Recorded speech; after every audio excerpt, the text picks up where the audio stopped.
네, 안녕하세요. 반갑습니다. 화요일의 남자 박한샘입니다. 네, 최창준입니다. 네, 갑자기 이제 꽃샘추위가 다가오고 있죠. 마찬가지로 어제 오늘 국내 증시 잠깐 음봉 나가면서 빠졌습니다.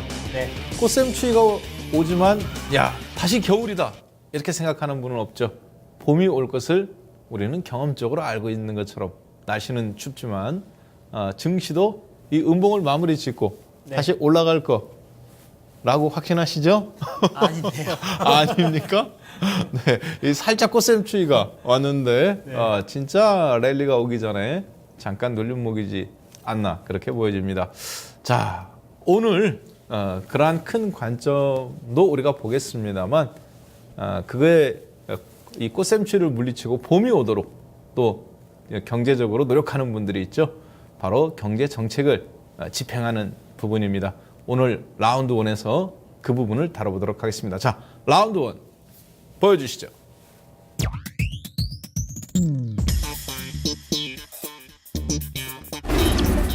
자, 라운드 1 한국판 뉴딜 정책 성공할까? 라는 주제로 한번 보도록 하겠습니다.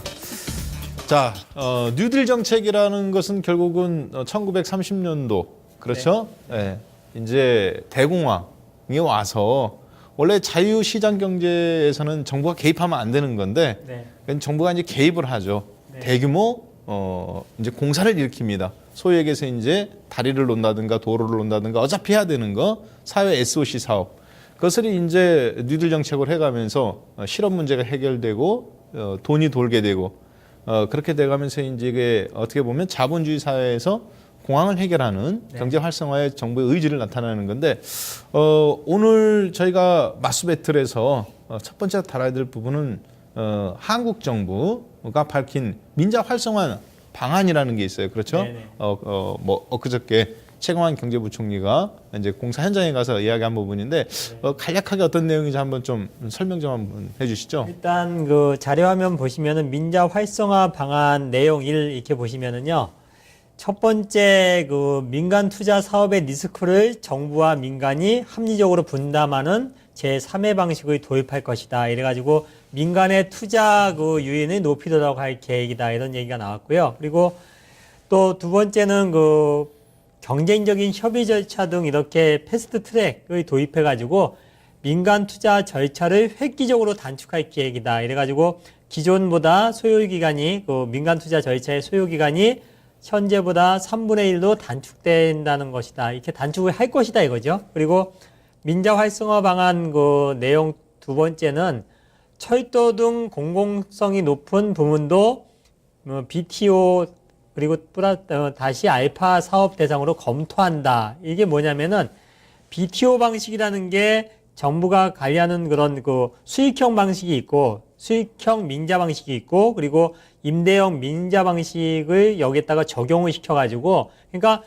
쉽게 얘기해서 그 민자 투자하는 그런 대상들한테 약간 리스크를 굉장히 많이 줄여주고 위험을 줄여주고 거기에다가 또 추가된 게 뭐냐면은 사업 위험도에 따라서 투자 금액의 현재 50%에서 90%까지 이렇게 수익을 보장해 두는 방안도 검토한다. 이게 뭐냐면은 기존에는 그냥 그 정부가 주도해서 하는 방식하고 또 민자 형식으로 방식이 두 가지로 나눠져 있는데 이제는 민자를 좀 더 지금 끌어들이기 위해서 거기에다가 플러스 알파 쉽게 해서 위험도 줄여주고 그리고 또 거기에다가 여러 가지 이익도 수익도 줄 수 있는 이렇게 당근과 채찍이 아니라 그냥 당근에 막 퍼져주는 그런 정책을 지금 펴질 거고요. 그게 별도의 법 개정 없이 4월부터 추진되는 사업부터 적용할 이렇게 전망이라고 돼 있는데 저는 그렇게 생각해요. 지금 이게 지금 민자 활성화 방안이 지금 현재 나타난 게 아니거든요. 굉장히 몇 년 전에 계속 20년 전부터 계속 민자 활성화 방안이 나타났는데 지금 또 역시나 경제가 어려워지고 지금 정부의 투자 재원이 없다는 것을 지금 보여주고 있거든요. 그래서 어쨌든 간에 여러 가지 내용이 나왔지만은 예전하고 이렇게 틀린 게 없습니다. 여기에다가 계속 플러스 알파를 돼가지고 민자를 유치하는 방안이 나오고는 있는데 저는 개인적으로는 좀 약간 부정적으로 좀 보고 있습니다. 네, 결국에는 이제 한국판 뉴딜 정책으로이다. 네. 이게 이제 저희가 한 얘기가 아니라 그러니까 이제 왜 지금 그런데 이 부분을 지금 논하느냐? 화요일 날 이 귀한 시간에 그렇죠? 주식을 하시는 분들이 시간이 돈인데 이 귀한 시간대에 조목을 이야기도 시원찮은데 왜 이걸 논하느냐면 증시경원에 그런 얘기가 있습니다. 정부 정책에 맞서지 마라. 네. 그렇죠? 물론 정부 정책에 맞서가지고 뭐 부동산이든 뭐든 돈 버는 사람들 없습니다. 정부가 길을 내면 그 옆에다가 지하철역을 세운다든가 길을 내는 쪽에다가 뭐 땅을 사든지 집을 짓든지 하다못해 비닐하우스를 세우더라도 그래야 돈을 벌죠. 네. 그런데 괜히 그거에 맞설 필요가 없는 거예요. 그렇기 때문에 이 정책이 성공하느냐 안 하느냐 이게 맞냐 틀리냐가 아니라 우리는 이 정책이 무엇을 담고 있느냐 네. 어떤 내용이냐 그거에 맞춰서 우리가 어떤 종목을 관심 있게 수혜를 입을 거냐 아닐까만 이렇게 손익의 개념으로만 접근하시면 되겠습니다. 자, 그런 면에서 봤을 때 정부가 밝힌 민자 활성화 방안, 즉 한국판 뉴딜 정책에 대한 부분은 이 제가 얘기한 게 아니라 최경환 경제부총리가 한 얘기죠. 부족한 정부 재정을 민자를 참여시켜서 메꾸겠다. 네. 결국은 내 돈이 없으니까 동업하자는 얘기잖아요. 그렇죠? 내가 사업권은 근데 내가 갖고 있어. 네. 정부가 발주를 해줄 수 있는 거니까 대규모 토목이라든가 뭐 도심 고속도로나 아니면 공항을 새로 세운다거나 이런 것들. 근데 돈이 부족한 거죠. 네. 지금 세수가 마이너스 났으니까 그러니까 대기업들을 참여시키겠다는 거잖아요. 네. 그렇게 해서 야, 돈 좀 꼬다고 너 참여해라. 내가 이렇게 돈을 그러면 수익이 나면 이렇게 할 테니까 결국은 그 얘기죠. 네. 쉽게 얘기해서 돈이 부족하다. 이 얘기입니다.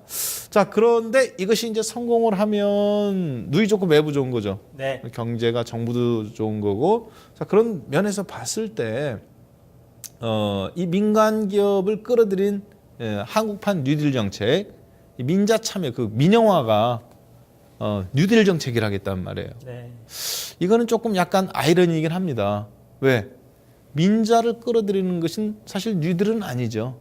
근데 한국판이라고 그랬어요. 그러니까. 네, 그렇죠. 한국판이라고 하겠는데 요것이 이제 성공하느냐 아니냐에 대한 부분은 저희가 잠시 논하도록 하고요. 그래서 봤을 때 민간 기업을 끌어들인 한국판 뉴딜 정책, 소위 얘기해서 최경환 경제부총리가 이야기한 한국판 뉴딜 정책이라고 한 거, 네. 민간 자본 끌어들이는 거, 요게 중요한 특징이 있을 것 같아요. 기존의 뉴딜 정책하고 좀 틀리게, 혹은 민영화하고 좀 다른 내용, 어떤 부분이 있을까요? 일단은 지금 여러 가지가 있는데 제가 좀 여러 가지 그 뉴스를 다 찾아봤어요. 찾아봤는데 예전에 했던 사례들하고 그리고 또 현재 그 각계각층에서 하는 그런 반응들을 한번 보자면은요.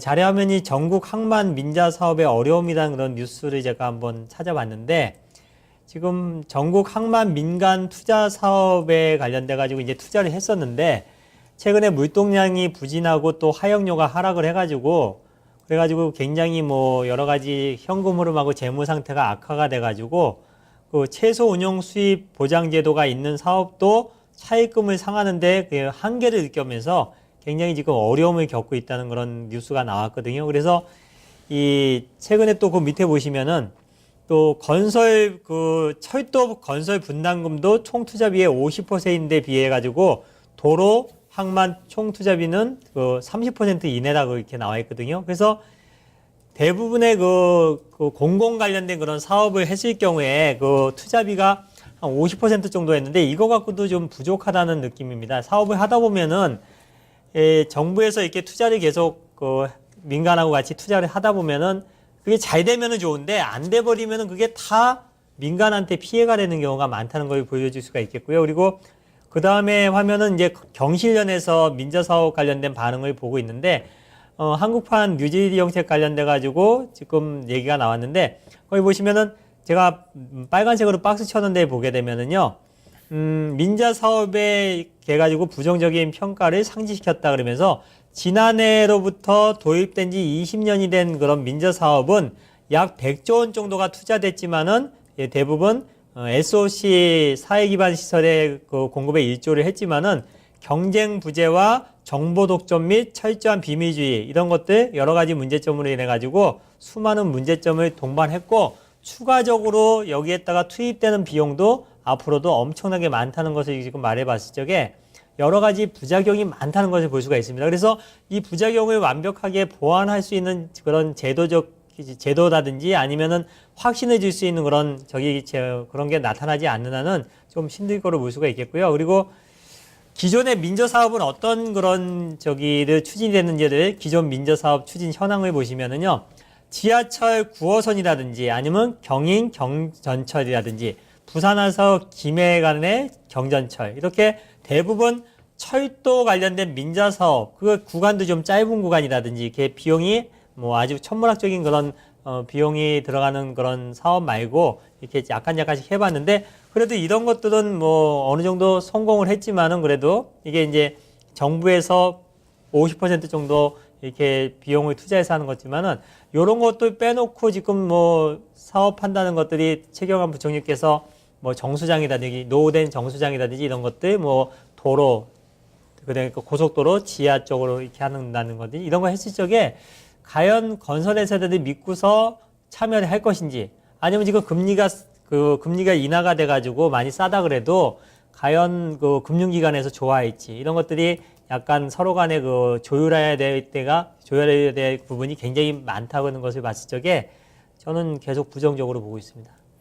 네, 일단은 지금 잠깐 여러분들께서 이게 이제 한국형 민간 자본을 끌어들여서 한국형 뉴딜 정책 이 특징이 기존의 뉴딜 정책하고 좀 틀린 거는 보니까 손익 공용이라는 거예요. 그 무슨 얘기냐면은 이게 이제 아까 한번 우리 전문가님께서도 언급을 했습니다만 BOA 방식이라고 해가지고 이게 이제 Build, Operator, Adjust의 약자죠. 그래 BOA 즉 손익을 공유한다. 예를 들어 정부가 1조 원짜리 판을 벌려주는 겁니다. 이제 서울 같은 경우는 지금 도심 내로 외곽에서 도로가 들어올 때 이 땅으로 차도가 되어 있으면 좋은데 이게 이제 다 위로 지나가니까 먼지도 많이 나고 교통량도 좀 문제가 되고 파고 싶은데 땅 한 평당 1억에서 5천만 원 줘야 돼요. 그러니까 뭐 20km 가는데 예산이 몇 조 원이 들어가요. 그러니까 대신에 거기 이제 그 통행료를 돈을 받아가면서 외곽 순환도로 같은 게 대표적인 케이스겠죠. 왜 이제 도로고 그렇지만 도심 지금 추진하려고 하는 것 같은 경우는 그런데 민자를 끌어들이는 거죠. 정부가 1조 원 돈 대고 나머지는 이제 컨소시엄으로 해서 2조가 민자가 되면 거기서 나오는 통행료로 너희들 우리가 보장해 주겠다. 뭐 연 5% 이렇게 보장해 주는 거죠. 대표적인 게 민자 들어간 게 영종도 인천공항 들어갈 때 영종대교. 그렇죠? 이런 경우도 이제 그리고 또 이제 공항철도 그리고 거마대교라고 그러나요? 마산인가 거기하고 거기도 그렇고 그리고 지하철 9호선 이 전부 다 옛날에 이게 이제 이명박 정권 때 해가지고 전부 다 지금 적자투성이었단 말이에요. 왜냐? 어찌됐든 건설회사는 하면 좋아요. 왜? 연 8%에서 10% 보장해 주니까 그때 당시에. 그리고 건설 공사를 해가면서 거기서 장비를 놀리지 않으니까 수익이 납니다. 그러니까 수요 예측을 어떻게 하냐면 그래서 하루에 30만 명이 이용할 것이다. 다리를 놓으면. 근데 막상 다리를 딱 놨는데 몇 명이 이용하느냐? 하루에 300명밖에 이용을 안 하는 거예요. 그러니까 이제 이 적자는 누가 세금으로 메꾸는 거죠. 지방 재정에. 그래서 민자를 끌어들여서 한국이 성공한 케이스가 있느냐? 사실 별로 없습니다. 대신에 이건 있어요. 공기업을 민영화한 거. 그러니까 민영화하고 민자하고는 좀 틀린 거거든요. 그래서 한국전력이라든가 포항제철이라든가 아니면 KT라든가 이런 공기업들을 민영화를 했죠. 은행 같은 경우도. 이러한 경우는 우리나라가 성공을 했습니다. 상당 부분. 그렇지만 민자, 정부와 민간 자본이 결합해서 사회 SOC 사업을 해서 성공한 케이스는 별로 없고 오히려 거기서 많은 좀 부정부패 결탁 사건들이 많이 일어났었죠. 그래서 지금도 계속 지방 재정이라든가 세수 적자에 문제가 되고 있습니다. 자, 그런데 이번에 한국판 뉴딜 정책 기존의 방식에서 크게 벗어나지 않는 것 같아요. 그렇죠? 네. BOA 방식이라는 것은 수익을 같이 공유하겠다. 그리고 핵심 포인트는 그거예요. 보니까 패스트 트랙 제도, 즉 고속도로로 따지자면 하이패스 제도를 도입하겠다는 거죠. 예를 들어서 자본을 유치하고 건설을 허가를 내주고 이게 2년이 걸린다. 그러면 이게 현재 법으로는 어려우니까 일사천리로 통과시켜줘서 2년이 걸릴 걸 6개월 만에 뭐 만드는 제도라든가 이런 걸 이야기하는 거죠. 그래서 민자 사업 소요 시간을 3분의 1로 단축시켜 준다든가 혹은 최소 마진을 보장해 주고 정부가 민간 자본을 끌어들이는 이런 계약을 맺는 거죠. 이것이 이번에 최경환 경제부총리가 말하는 일자리를 창출하고 그리고 내수를 활성화시키기 위해서 대규모 토목공사 그리고 대규모 건설공사 민자 사업을 하겠다라는 의지죠. 갑자기 어떤 오버랩이 되는데 대표적인 민자 사업이 최경환 경제부총리가 있었을 때 부총리는 아니었지만 이명박 정권 때 했던 대규모 민자 사업이 바로 4대강 사업이었죠. 30조 원짜리. 자, 그 4대강 사업이 대표적인 민자 사업 중에 또 하나였다라는 걸 우리가 기억했을 때 한국판 뉴딜 정책의 이 특징이 잘 뼈대가 우리가 살펴볼 수 있는 그런 부분이 아니겠나 싶습니다. 중요한 거는 여러분들이 이걸 보셔가면서 그 정책이 성공하냐 실패하냐 요거를 따지기 이전에 과연 그렇게 시도를 하려고 했을 때 관련된 수혜주가 있느냐 없느냐 주식을 하는 입장은 그게 먼저 선행이 돼야 되겠습니다. 그렇기 때문에 우리가 살펴보는 거예요. 정부 정책에 맞서지 않고 그것을 이용하기 위해서. 자, 그걸 여러분들이 놓치지 않으셨으면 좋겠습니다. 자, 그러면 전문가님, 네. 한국판 뉴딜 가장 먼저 예정되는 분야 그리고 또 집중화가 예정되는 분야 어떤 분야가 있겠습니까? 뭐 최경환 부총리께서 대놓고 얘기하셨잖아요. 그래야 또 그쪽이 수혜주가 우리가 골라볼 수 있는 노후 거니까. 노후 정수장이라든지 아니면 고속도로를 지하로 해가지고 하는 사업을 한다든지 이런 것들에 대해서 아주 그냥 명확하게 딱 찍어서 언급을 하셨거든요. 네. 그 이거 두 가지는 이명박 정권 초기에 수도 민자 사업, 그러니까 수도 민영화 사업, 이명박 정권 때 추구했던 게 있었죠. 인천공항 민영화 사업, 그리고 KTX 민영화 사업, 철도공사, 그 다음에 이제 수도 민영화 사업, 상수도 민영화 사업, 그리고 이런 것이 있었죠. 그리고 GTX 사업, GTX라는 것이 이제 예를 들어서 일산이라든가 아니면은 그러니까 서울 외곽 지역을 강남까지 땅으로 지하철이 그냥 그러니까 하이패스 지하철을 만드는 거였죠. 버스로 따지면 고속버스로 광역버스를 만드는 것처럼 그거를 실시했는데 실패가 됐어요. 안타깝게. 그렇죠. 그래서 이 지금 근데 들고 나온 민영화 사업, 민자 사업 두 개를 보니까 도심 지하 고속화 사업 그리고 상수도 노후 교체 사업, 설비 사업. 이게 이제 당시 이명박 정권 때는 민자 사업이라는 이름이 아니라 민영화 사업이었어요. 그러니까 결국은 약간 제목만 좀 우리 그런 거 있지 않습니까? 대학교 때 보고서 낼 때 제목만 살짝 바꿔갖고 리포터 내는 그런 느낌이 좀 많이 드는데 이게 과연 이제 탁상 행정으로 끝날 거냐? 아니면 실제 실천 의지가 있어 보이느냐? 이런 부분을 점검해 봐야 될 것 같은데 어떻습니까? 실천 의지가 있어 보이나요? 아니면은 그냥 뭔가 해야 되는 거니까 그렇게 나오는 걸까요? 제가 봤을 때는 노후 정수장 사업 같은 경우는 규모가 크지 않으니까 뭐 그런 정도야 뭐 충분히 그냥 사업을 할 수가 있겠는데 또 그렇게 보면 또 민자를 끌어들여서 한다는 그런 기본적인 그런 취지에 그렇게 크지가 않으니까 그리고 또 그 도로 그 지하화 사업 같은 경우는 굉장히 이것도 절차도 굉장히 복잡할 것 같고 일단 아까 얘기했듯이 그게 만약에 하게 되면 그쪽도 통행료를 받겠죠. 지하로 다닌다 그래도. 그렇죠. 아마. 그랬을 적에 조금 이제 통행량이 많거나 이랬을 경우는 모르겠지만은 그게 굉장히 시간도 오래 걸린다면 그게 다 그 국민들의 세금으로 지금 나중에 그렇게 그 부작용이 발생할 수가 있기 때문에 저는 쉽지는 않을 것 같은데요. 근데 쉽지는 않지만 어찌됐든 간에 대기업들한테는 좋은 떡고물인 것은 맞는 것 같습니다. 왜냐하면 지금 노후 정수 설비를 교체한다든가 그래서 민자를 끌어들일 때 생각나는 것이 우리가 이제 지금 쓰고 있는 도시가스 있죠. 도시가스, 난방가스.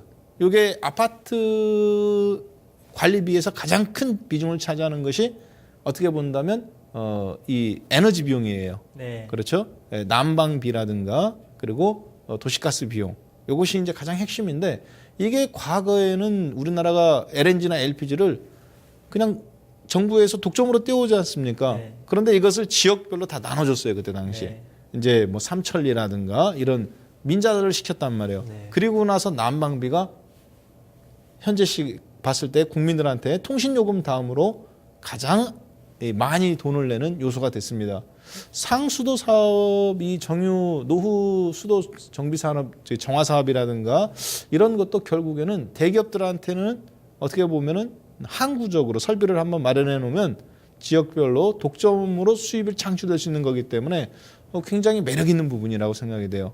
그래서 그런 거 관련 봤을 때 뭐 동파이프를 하는 그런 어떤 관련된 기업이라든가 아니면은 지금 도시가스의 어떤 그런 부분을 차지하고 있는 파이프라인을 땅을 같이 쓰고 있으니까 그렇죠? 그런 기업들한테는 상당히 매력적인 요소가 아니겠는가 그렇게 좀 보여지네요. 그래서 좀 이건 좀 여담이지만은요. 갑과을의 관계에 대해서 좀 제가 얘기를 하려고 그래요. 이건 뭐 얘기를 하다가 좀 생뚱맞은 얘기일 수도 있겠는데, 보일러 있잖아요. 보일러. 기뚜라미 보일러라든지 뭐 보일러 회사들이 그 제품을 판매하고 설치를 하고 또 자기네들이 AS까지 요새 한단 말이에요. 그래서 그 일반 업자들한테 그 저거를 안 준대요. 그 AS 하거나 이렇게 제품 이런 것들도 잘 안 주고, 또 하나 가스 관련돼 가지고 하나 예를 들면은 가스 같은 거 하게 되면 이렇게 선을 또 연결하잖아요. 그렇죠. 밸브 같은 거 연결하는데 그것도 다 예스코라는 데서 나와 가지고 다 그 저기를 해주잖아요. AS도 해주고 또 연결도 해주고 또 이렇게 또 그 도시가스 직원이 나오는 거 아니었나요? 예스코라는 게 도시가스죠. 아 그런가요? 예스코가 이름이 바뀌었어요. 도시가스가 예스코라고 바뀌었어요. 네. 그러니까 그런 것들 봤을 적에 소비자 입장에서는 좀 더 그 서비스 측면이라든지 이런 쪽에서 선택의 그게 있어야 되는데 지금은 거의 수직 단일화돼 가지고 쉽게 해서 가진 자들 그리고 규모가 큰 회사들 이런 쪽이고 일반 그런 영세의 그런 업자들 있잖아요. 요새 죽으려고 그래요. 제가 요새 최근에 그런 일을 겪어가지고 한번 물어봤더니 그런 얘기를 하고 조금 연결하는데 비용 적게 받을 것도 좀 더 많이 받고 이런 식으로 좀 됐다는 것도 있더라고요. 결국은 이야기를 듣고 보니까 노후 정수장 개선 사업 그리고 지하 도시 고속도로 건설 사업 이거는 대기업들한테 상당 부분 먹거리가 좀 될 것 같고 참여하는 의사가 현재 준비되어 있는 회사들 같은 경우 어떻게 보면은 신규 매출 대규모 매출에 대한 항구적인 어떤 주가 상승의 모멘텀이 되지 않겠나 그렇게 좀 판단되는데요. 전문가님 그러면 이 한국판 뉴딜 정책 경기 활성화에 과연 이것이 이제 우리가 조금 결론을 내야 될 것 같아요. 관련 수혜주를 살펴보기 전에 이게 경기 활성화에 과연 도움이 되느냐, 즉 주가가 올라가는 방향에 도움이 되느냐, 아니면 거꾸로 부작용만 더 키우는 그런 효과가 될 거냐, 아니면 뭐 다른 의견이 있을 수도 있는데 어떻습니까? 저는 별로 주가에 영향을 미치지 않을 거라고 보고 있습니다. 네, 결국은 주가에 미치지 않을 거다. 네. 그러면 그 이야기는 이게 뭐 단기간에 무슨 실현 가능한 얘기도 아니고 또 그렇다고 해서 지금 어느 건설회사에 한 군데에다 몰아줄 수도 없는 일이거든요. 이거는 컨소시엄을 구성한다거나 이렇게 하는 적이고, 그래서 저는 일단 그 별로 주가에는 영향을 끼치지 않는데 굳이 뭐 수혜가 된다 그러면은 건설주 중에서 대형 건설사들 그 중에서도 뭐 현대건설 같이 이렇게 규모가 크고 이렇게 예전에 사업을 많이 했던 그런 기업들한테 약간의 뭐 그냥 플러스 알파 뭐 쉽게 해서 이런 회사가 앞으로 조금 도움이 되겠구나 이 정도 정도로 하고만 넘어가겠습니다. 네, 약간 어떻게 보면 부동산 쪽은 수혜를 입을 거다. 건설 쪽 그렇게 본 거죠. 저도 약간 좀 그렇게 생각을 하고 있습니다. 건설 관련 쪽이 좀 수혜를 입을 거다 이렇게 좀 판단되고 있는데 이 경제부총리의 정책을 볼 때마다 낼 때마다 느끼는 건 뭐냐면 건설협회 회장님이 나오셔서 정책 발표하는 것 같아요. 그러니까 경제부총리로서 이야기하는 게 아니라 무슨 경제 정책인데 다 건설 관련 쪽이 사실은 노른자고 90%가 어떻게 보면 뉴딜 정책인데도 지금 그렇거든요. 왜냐하면 우리나라 같은 경우는 삼면이 바다고 항만 시설 같은 경우라든가 아니면은 다른 쪽으로 어떻게 했을 때 더 넓고 신규 어떻게 보면 일자리가 더 많이 창출될 수 있는 시너지 효과들이 더 높게 나올 수 있죠. 그런데 거의 대부분이 육상에 관련된 거. 그다음에 건설에 관련된 거. 이거에서 벗어나지를 못하는 거죠. 이거는 좀 두 가지 측면으로 볼 수도 있습니다. 현재 한국 경제에 영향을 미치는 부분이 건설 및 부동산 경기가 지대하기 때문에 그것을 어쩔 수 없이 먼저 다뤄야 되는 부분이 있을 수 있어요. 그건 이해가 갑니다. 그러나 그런 부분들은 부동산 3법을 해제했다든가 아니면 최경환 경제부총리 체제에서 지난번에 2014년도 상반기 중에 40조 원을 조기 집행한 거. 그렇죠? 우리나라 한국판 양적 완화 정책이었고 뭐 아베노믹스, 한국판 아베노믹스라고 했던 거. 그리고 이제 이번에 어떻게 보면 금리 최근에 2번 인하시켰죠? 네. 그리고 뭐 이제 100조 원의 금융 지원 2015년도 예정되어 있는 거. 그것도 전부 다 부동산 정책에 사실 다 포커스가 맞춰져 있어요. 따라서 그런 면에서 봤을 때 이미 충분히 부동산 정책을 썼음에도 불구하고 이렇게 서면 이렇게 효과가 있을 것이다 했던 경제 활성화는 지금 일어나지 않고 있죠. 오히려 담배값 2,500원에서 4,500원으로 인상한 2,000원 인상했단 말이에요.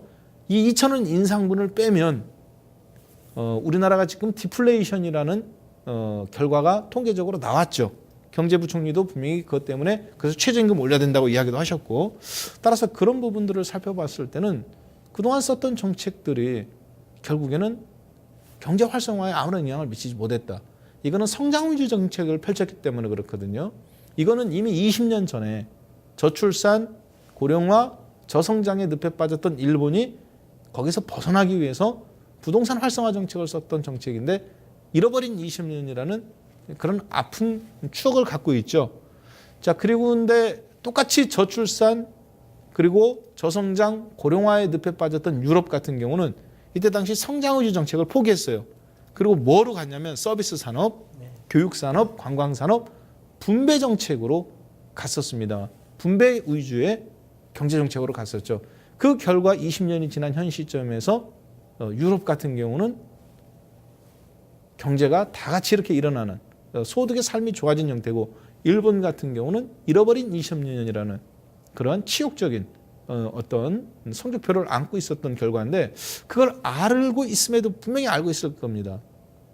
이러한 정책을 쓸 수밖에 없다는 것은 그만큼 지금 한국 경제가 부동산에 집중되어 있고 여기서 앞으로 계속 정책이 이런 쪽으로 나올 수밖에 없는 한계성을 갖고 있다는 것을 주식을 하시는 분이라면 분명하게 꿰뚫고 있어야 됩니다. 이건 무슨 얘기냐? 건설주라든가 아니면은 부동산 관련 주식들이 앞으로 먹을 것이 조금 더 남아있다라는 거겠죠. 그래서 현재 잠깐 조정은 받았습니다만 짧게나마 한 번 더 단기 상승은 더 남아있다. 이렇게 이해를 하시면 되겠습니다. 자, 그럼 전문가님, 우리가 이제 이렇게 서로 비슷한 오늘 좀 의견이 나왔어요. 네. 그렇죠? 그러면 투자 전략은 어떤 종목을 건져야 되고 어떻게 해야 될지 한번 우리 시청자분들을 위해서 우리가 한번 좀 이렇게 생선에서 가시 발라주는 것처럼 아니 저는 근데 한번 해봐야 되지 않겠나 싶어요.